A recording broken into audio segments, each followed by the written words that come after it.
আসসালামু আলাইকুম। এনলাইটেন এএটি এর আজকের পর্বে আমরা অনুশীলনী ৭.১ এর ৭ নংয়ের ত্রিভুজটি অঙ্কন করব। যেখানে ৭ নং প্রশ্নটি হচ্ছে ত্রিভুজের ভূমি সংলগ্ন একটি স্থূলকোণ ও অপর দুই বাহুর অন্তর দেওয়া আছে, ত্রিভুজটি আঁকো। তো এখানে দেখেন ভূমি দেওয়া আছে, ভূমি সংলগ্ন একটি স্থূলকোণ দেওয়া আছে। আমরা আশা করি সবাই জানি স্থূলকোণ কাকে বলে। ৯০ ডিগ্রি থেকে বড় কিন্তু ১৮০ ডিগ্রি থেকে ছোট কোণকে স্থূলকোণ বলে। তাহলে এখানে আমরা বিশেষ নির্বাচনের ক্ষেত্রে লিখে নিয়েছি যে মনে করি ত্রিভুজের ভূমি এ হচ্ছে 6 সেন্টিমিটার, ভূমি সংলগ্ন একটি স্থূলকোণ বা একটি কোণ এক সমান হচ্ছে ১২০ ডিগ্রি। কেন ১২০ ডিগ্রি নেওয়া হয়েছে? কারণ ৯০ ডিগ্রি থেকে বড় আর ১৮০ ডিগ্রি থেকে ছোট হচ্ছে স্থূলকোণ, এটার মাঝামাঝি একটা কোণ হচ্ছে ১২০ ডিগ্রি। ও অপর দুই বাহুর অন্তর ডি হচ্ছে 5 সেন্টিমিটার দেওয়া আছে, ত্রিভুজটি আঁকতে হবে। এই মানগুলো আমরা আমাদের মতো করে নিয়েছি, এগুলো তোমাদের প্রশ্নের মধ্যে দেওয়া থাকবে। তোমরা ওই প্রশ্নের যে মান দেওয়া থাকবে ওই অনুযায়ী তোমাদের ত্রিভুজ অঙ্কন করতে হবে। চলো প্রথমে আমরা এই উপাত্তগুলো অঙ্কন করে নিই। এখানে এ হচ্ছে 6 সেন্টিমিটার, 6 সেন্টিমিটার, এরপর ডি হচ্ছে 5 সেন্টিমিটার, 5 সেন্টিমিটার, এবং এখানে একটা কোণ দেওয়া আছে। এই কোণটির পরিমাণ হচ্ছে 120 ডিগ্রি। এই হচ্ছে 120 ডিগ্রি।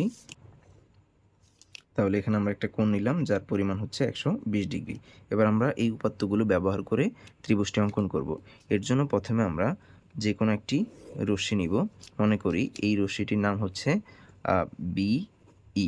বিই থেকে এই এ বাহু সমান করে আমরা একটা অংশ কেটে নিব। কেন এ বাহু সমান করে নিতে হবে? কারণ এ হচ্ছে ভূমি, এই কারণে এদিক থেকে বিই থেকে ভূমি এ সমান করে এখানে আমরা মনে করো বিসি অংশ কেটে নিলাম।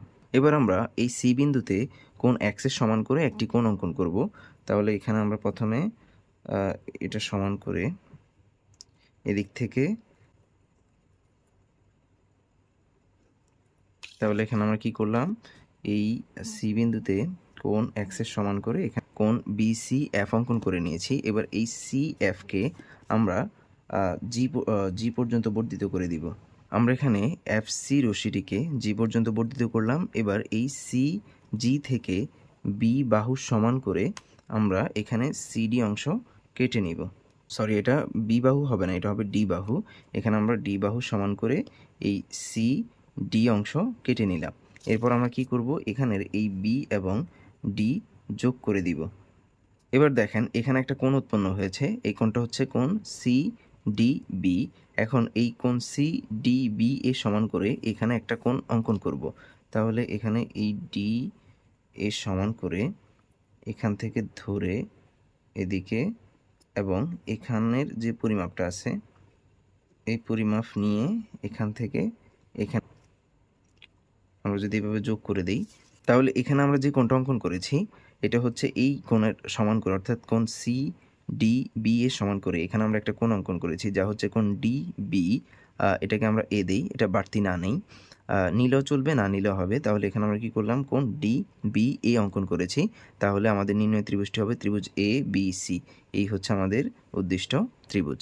ত্রিভুজটির অঙ্কনের বিবরণের ক্ষেত্রে আমরা বলতে পারি যে কোনো রশ্মি বিই থেকে এ এর সমান করে বিসি কেটে নেই, সিকে কেন্দ্র করে কোণ এক্স এর সমান করে কোণ বিসিএফ আঁকি, এফসি রেখাকে জি পর্যন্ত বর্ধিত করি, সিজি থেকে অন্তর ডি এর সমান করে সিডি কাটি, বি কমা ডি যোগ করি, বিকে কেন্দ্র করে কোণ সিডিবি এর সমান করে কোণ ডিবিএ আঁকি, বি এ রশ্মি সি এফকে এই বিন্দুতে ছেদ করে। এখানে এই যে বি এ রশ্মিটা আছে এটা এই সি এফকে এই বিন্দুতে ছেদ করেছে। এটাকে যদি আমরা একটু বাড়তে নিতাম তাহলে এখানে আমরা বলতাম যে বি জি মনে করো বা বিএইচ, এখানে আমরা বলতাম যে ডিবিএইচ, যেখানে বিএইচ সি এফকে এই বিন্দুতে ছেদ করে। যদি আমরা এই বর্ধিত অংশ নিতাম, যেহেতু আমরা নেই তাহলে বি এ রশ্মি সি এফকে এই বিন্দুতে ছেদ করে। তাহলে ত্রিভুজ এ বি সি হচ্ছে উদ্দিষ্ট ত্রিভুজ। সকলকে ধন্যবাদ। আশা করি সবাই বুঝতে পেরেছেন বিভিন্ন উপাত্ত ব্যবহার করে কিভাবে বিভিন্ন আকৃতির ত্রিভুজ অঙ্কন করতে হয়। নিজেদের অনুশীলন এবং চেষ্টার মাধ্যমে তা আয়ত্ত করে নেবেন। আজকে এই পর্যন্তই। আল্লাহ হাফেজ।